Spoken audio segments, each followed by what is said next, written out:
Guides, அதாவது ஊர்காவற்றுறையில் நிற்கிறோம். இது வந்து நம்மளோட வடக்கு மாகாணத்தில் யாழ் மாவட்டத்தில் ஒரு ஐலண்ட் தீவு. இதுவும் தீவு தான்.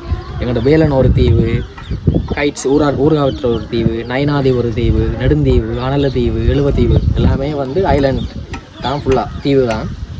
இங்கே வந்து நிற்கிறாங்கன்னா நீங்கள் வளமையாக யாழ்ப்பாணத்தில் நின்று கேரநகர் போகிறதுக்கு கிட்டத்தட்ட நான் நினைக்கிறேன் ஒரு 30 நிமிஷம் மாதிரி எடுக்கும். அது அவரேஜ் ஒரு சராசரியான விதத்தில் போனீங்கன்னா இங்கே வந்து நிற்கிற இந்த கப்பல், இங்கே நிற்கிற இந்த லோஞ்சி, மற்றது வந்து இந்த பாறை, இதில் வந்து நீங்கள் போகிறதுக்கு வந்து போனீங்கன்னா ஒரு 4-5 நிமிஷத்தில் கேரநகரை ரீச் ஆகிடுவீங்க. கைட்ஸ் இந்த போட்டுக்கு வந்தீங்கன்னா, கைட்ஸில் இந்த இடத்துக்கு வந்தீங்கன்னா ஒரு 5 நிமிஷம் தான் உங்களுக்கு கேரநகர் போகிறதுக்கு எடுக்கும். அதுக்காகத்தான் இந்த வீடியோவுக்கு வந்தது நாங்கள் இப்போ செய்கிறதுக்கு.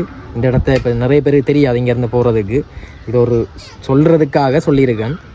மற்றது வந்து இப்போ அங்கே இருப்புங்க, இந்த அதில் இருக்கிற ஒரு இடம் தான் கைட்ஸ் போர்ட். இந்த போர்ட் வந்து நிறைய பேருக்கு தெரியாது. ஏன்னா இது வந்து ஒரு டூரிஸ்ட் பிளேஸ் உண்டு. அதாவது இது வந்து பெர்மிஷன் எடுக்கணும், நேவிகிட்ட பெர்மிஷன் எடுக்கணும்.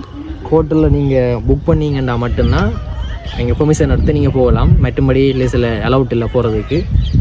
கைட்ஸில் மற்றது வந்து பார்த்தா ஃபுல்லாக சர்ச், கிறிஸ்தவ தேவாலயங்கள் இருக்குது. வந்தீங்கன்னா அதை கொஞ்சம் விசிட் பண்ணிவிட்டு போயிடலாம். அவ்வளவுதான் இந்த ஏரியாவுக்கு இப்போ நான் சொல்ல வேண்டிய விஷயம். அதான் இங்கே இருக்குது. மற்ற வீடியோக்களை பிறகு சந்திப்போம். பார்த்ததுக்கு நன்றி.